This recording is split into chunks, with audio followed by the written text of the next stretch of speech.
They're emailed to it, so they're still with us. Okay, so they'll be up next year and maybe blow over. They blew over with 50 pounds of rocks. Well, I can't believe The bus came and I'd twisted. like to call the public safety meeting to order for January 13th, 2026. Before we begin, I would like to introduce Chief Edwards, the interim fire chief. He will be with us, and we're glad to have you. Do I have a motion to approve the October 14th meeting minutes? So moved. Second. All in favor? Aye. Motion passes. Do I have a motion to accept the agenda? So move. Second. All in favor? Aye. Motion passes. We have no one signed up for citizen comments. We have no ordinances and resolutions.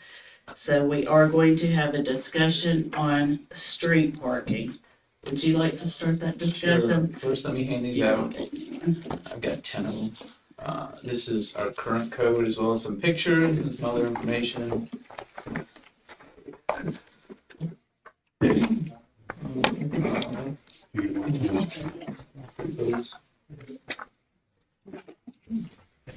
So this tells what our current code is right now. Some of it passed 1970, some of it passed, I think there's one item that's more recent, I think 1990 something. Actually, we had one in 2017, I think it was passed 2019, as far as safety cones required. And if you look past there, you'll see some pictures and some Facebook comments, some pictures that were sent to me. Some of the situations you see are concerning. Certainly, the two cars parked nearly side by side is a concern as far as what could pass through there. Got an email from, you see the ones where they're actually parked on the sidewalk. That is illegal. Am I correct about that? It's right there. Okay. You see, there's an accident that somebody just came around a corner and balanced, right? And there's a car sitting there they ran into. I mean, I don't think we can assign blame, but certainly the accident wouldn't have happened had that car not been parked there. And then you see in the very, very back, you see the solution is if we ban all street parking, you see what some folks do. They just park on their yard. In that I case, asked my wife about that. She said I would park in the yard. okay. So, you see a situation, a solution might be looking good. I probably get a call a month asking me to have police go patrol areas about illegal parking. Sometimes it's the cones that aren't set up. Sometimes it's too far from the curb. Sometimes it's been cars. People are letting cars been parked there many, many days at a time. And so what I do in those situations, and in situations where somebody calls me about a short-term rental, or somebody calls me about a loud dog or a rooster, is I say, I will take care of it. You don't need to write up anything. You don't need to send us anything. I'll take care of it. You can remain anonymous, because a lot of times people are reluctant to complain about their neighbors. I understand that. So I bet you, gosh, more than 100 times I've done that, where somebody's called and complained about something going on in the neighborhood that is illegal. And then I'll call the police or I'll call dispatchers and I'll say, hey, can y'all go check this out? I don't tell them to go write a ticket. I just say, can y'all go check this out? They handle it the way that the police need to handle it. Assistant Chief Morrison, a couple years ago, he gave me some ideas for revisions to the parking ordinance. More than anything else, I just want to give this to y'all, have y'all take a look at it. I'll discuss it as long as you want to. We can wait a couple months. We can do it whatever y'all would prefer. The solution, if we need to make a change, is not easy. And the issue with the ordinance that's in place, it is just illegal from 1 to 5. I have a little bit of a problem with that. My biggest issue, I want fire trucks to be able to get through, and we need to come up with some type of solution. I don't know if that's every subdivision if you're parked on the street, or every street in Hendersonville if you're parked on the street. If the fire truck can't get through, I know there's certain areas, if there was a car parked on the street, there's no way a fire truck I is gonna showed you get a there. picture, which would be very hard on one of those. And so that's my biggest concern. Of course, I don't want people parking in the yard. So I think we need to bounce around some ideas, and see what we come up with. I would like to even see if there's a list that maybe the fire department could generate of areas. I don't know if that would be too difficult or what, but areas that it's definitely gonna be a major issue.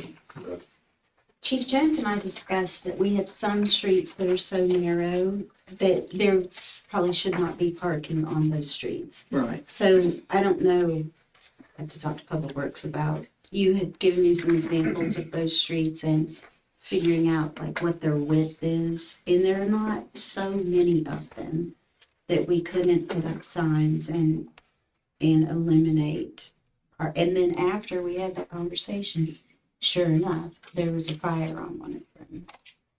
And then you were telling me there was a fire more recently, I can't remember what street that was on, where you had issues because there were cars on both sides of the street. Yeah, the Durham Farm subdivision is one that comes to mind. We've had several issues there. They park on both sides of it. So a fire engine's about just the bumper width, not counting the mirrors, it's about 8.5 feet wide. And then depending on the truck and depending on how far the mirrors stick out, you're looking at about another 9.5 feet. So it makes it difficult for us to be able to maneuver through those streets where they park on both sides of it. Especially like I said, the Durham Farms, some of the alleyways in the Durham Farms or whatever, it's almost impossible when they're on both sides of it for us to be able to get through there. So I actually asked for this to come up for a discussion, and I asked Alderman Collins to be here for it because it's really Ward 5 that this has affected here recently quite a bit. I know there were a lot of complaints with people parking on the streets, and we have had PD go out and address those. One of the complaints I had was there are no signs in those subdivisions saying no parking in the street. So I think that that's a great idea to look into adding those. In with the certain Right, width. right. And so actually, there aren't streets in Ward 5 that are that narrow. There are, There are not. not in Ward 5.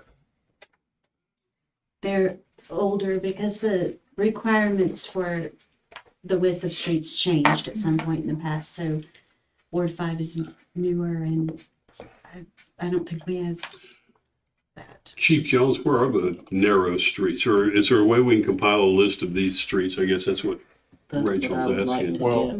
Well, So there's some streets, and I'll give you a couple of examples. If you look over, like say Plumley or Shivel, if there's one car parked on the side of the It's road, blocking the road. it's virtually Yeah. impossible for people to get through there, and in no circumstance can two vehicles get through there. And I'm just guessing here, but I would say if a fire apparatus or an ambulance, because the box on the back of the ambulance is wider, if they had to get through there and a car is parked on the street, it'd be almost impossible.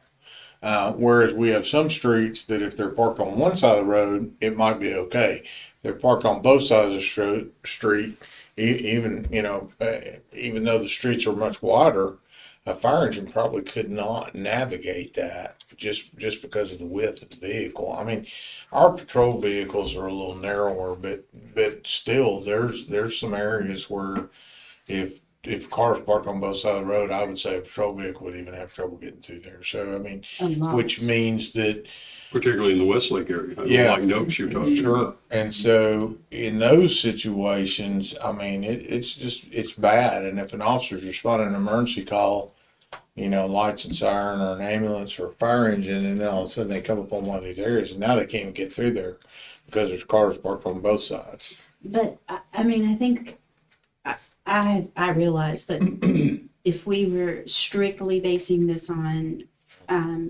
providing responses and having public safety be at the forefront, which it should be, then we would say we can only allow cars to park on one side of the street, but I don't know how in the world we could possibly implement that.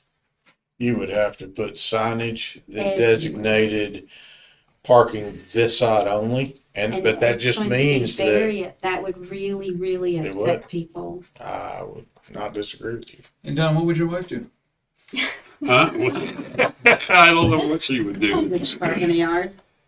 If she couldn't park in the street and there was, because we have a small driveway, we can get, if we cram 4 cars in our driveway, we could, but you gotta move one to get the other 3 out at that point. But literally if there was 4 people, 2 teenagers and 2 adults in our house, we wouldn't have a place to park. Now, I agree with what was said earlier. It's like we had foresight. We don't have two teenagers anymore, and two cars fits fine in our driveway now. So, the question I have about signs is you can enforce that, but it needs to be all or nothing. It's very difficult to enforce one side or the other. I just don't know. I don't And disagree even with that. confusing with signs because Yeah. you don't know if it's this side or that side. Well, some municipalities have signs that say parking this side of the street only. Okay. And so, in other words, it designates which side is the selected side for whatever reason, and how they arrived at that, this side versus this side, I have no idea. But I'm saying I've seen them where parking is only allowed on one side of the street, but they're pretty specific and does not say parking on one side only. It specifies this side, yes, this Mhm. side, no. And so, but I agree. I mean, that's gonna be difficult for some folks. Well, the other concern I have about signs is, and I explained one time about speed limit signs, I think maybe the police would agree. Speed limit sign really just tells you how fast you're going over the speed limit. It does not slow you down. So if it says 30 and I'm doing 45, I know I'm doing 15 over is the way it looks. So the sign is not going to solve the problem. Right. How much If you will have this to post the sign in order to, enforce it? For that change, the current ordinance is in existence and we enforce what's Mhm. written now. But, I mean, we also, realize that I'm just not sure where the 1 a.m. to 5 a.m. time Yeah, frame it's came. like- That's what I have an issue that with. doesn't And make, It would seem if nighttime was the concern, they would have said no parking from sunup or sunset to sunup, because then that even changes with the seasons. You don't have to worry about that. So But- when the sun goes down, you can't park on the street. Chief Edwards, is the nighttime significantly different getting a fire truck through than daytime? Well, yeah, because more people are home at night. So there's gonna be more cars on the roadway. And like Chief Jones said, they're gonna park wherever they wanna park. And it makes it a little bit more difficult for us to navigate and be able to see out the mirrors and it slows our response time down going through those areas as well. But it just nighttime, just because there's more people home. That's And it may be more difficult to see people out actually walking to their car at night. That too, yes, ma'am. Maybe. Could we, as a long-range plan, I guess, number one, identify the problem areas, which are typically narrow streets, change our existing ordinance to take out the 1 to 5 and make it 24 hours, and it can be enforced as needed, because there's going to be areas or communities that are more problematic than others. Some of those areas it's not so much the width of the street as it is the depth of the driveway. Okay. That would really not, if we don't allow any street parking, it's gonna be bad. And Ward 5, people will have to park in their yards. That's where a lot of the driveways aren't as deep. They're not. Aren't as deep. And I know for me, when we did have both the kids at home, and my kids are 12 months apart, so they were both driving, it just felt like there were cars everywhere. And we did park one on the street for a year and a half, probably. And then when they were home in the summer from college, We could do what because you're, we could not. we could do what you're saying as some sort of survey of the roads, but I think it should include subdivisions that don't have deep driveways. Ward 4, my mom lives in Ward 4. You'd have to have 40 cars before her cars back up to the street. Mhm. But there's places, my subdivision is a great example, in Ward 5, is that once you get to the third or fourth car, the next That's option. it. And I would say I hate to generalize, but most houses built these days, the driveway is about 4 cars big. The long driveways are obviously an exception, but so that's the thing. So if we identify the problem areas, and the problem area really comes with getting a fire apparatus through. So we could identify problem areas and maybe put signs in those areas of no street parking. I know there's no way around making somebody upset No, somewhere. there isn't. But if you gave them the choice of put up a sign in no street parking versus let your house burn down, they might make a different decision. Well, yes, but they're not gonna see it from that perspective. I We do. can put a little blip on the bottom of the ticket. But we would need to have exceptions for you're getting your refrigerator delivered, or your lawn care company is mowing your yard, or. See, I don't call it parking. They're there, they're close enough to the vehicle. If a fire truck comes, they can come move it. That's not parking on the An, street, an, that's service. unattended And it's vehicle. very temporary, so if you're getting a refrigerator delivered, they're Oh, unloading it, reloading it. And the other thing is, the ordinance was changed several, I think the mayor mentioned the year, I think it's 2017, 2019 was about. 2019. And so if there's a lawn service that's there temporarily, they have to set a cone out to the front and the rear. But they're also within sight of their vehicle most of the entire time they're there. So obviously, it'd still be a problem if fire apparatus going in an emergency, but if it was, somebody if it's causing a traffic tie, they can come move their and vehicle. move. Yeah. But again, those are temporary. That's not, And they're attended, like you said. Yeah, I would They're think not unattended vehicles. Oh, how many accidents would you say are people backing out of their driveway and hitting? Because we've talked about that from time to time when we've said, how many accidents have been here where they're saying everybody's speeding and, Well, compared to our total amount of accidents, very, very little, very, okay. very minimal. I mean, we'll have 2,200 crashes in a year. I mean, I would say 15 of those might be somebody backing out of their driveway over a year's time frame. And there's various reasons. I mean, it could be hitting their own mailbox. or inattentive as And they're a lot of backing. those aren't too good. I backed into the guy cutting the grass from my neighbor Right. a couple of years ago. Went and found him, said I backed into your truck. We took care of it with insurance and never made a police report. Right. I'm nervous to say no street parking.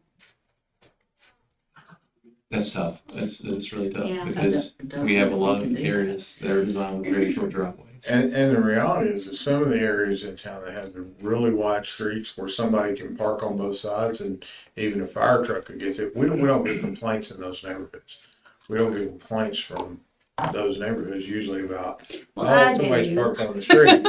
But we get them, it's mainly when people are having trouble getting through, then they start calling, where they call the mayor, or they call me, or they call the ECC, and they just, a lot of times they'll call an alderman. All the neighborhoods, I don't think there's an exception at all that I can think of, but I'm very well aware that half the people don't like street parking and the other half of the people are parked on the street. It's always the way of the So, world. right, so, I just want our policy to be guided by safety and not politics, because this isn't a situation where we can make people happy or should.